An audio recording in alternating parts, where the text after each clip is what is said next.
জীবন কেবল সুখেরই নয়, দুঃখের প্রবাহ তাতে আছে। 18 বছর বয়স এমন একটা সময় প্রত্যেকটা মধ্যবিত্ত ছেলের জীবনে আসে।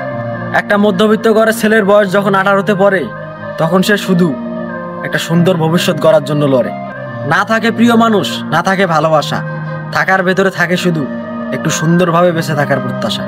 একটা বেকার ছেলে 18 থেকে কেবল একটা ভালো দিনের অপেক্ষায় ছুটে। তাই এখন সূর্য ওঠার আগে সে ওঠে। মুখে হাসি, হৃদয়ে বিষাদ, ইচ্ছা স্বপ্ন তারও আছে, তবে হোঁচট খাওয়ায় অভাব। বাবাদের 5 টাকা বাঁচানোর গল্প সকলেই জানে, তারা মহান, ছোট করে বলছি না। তারই ঘরের বেকার ছেলেটা পেটে আজ বালিশ চেপে ঘুমায়, এটাই কেবল প্রকাশ পায় না। দুর্ভিক্ষে যাচ্ছে সময়, বিশ্বাস আছে বদলাবে সময়, বদলাবে দিন। আজকের বেকার ছেলেটা সাফল্যের ছোঁয়ায় মন খুলে হাসবে একদিন।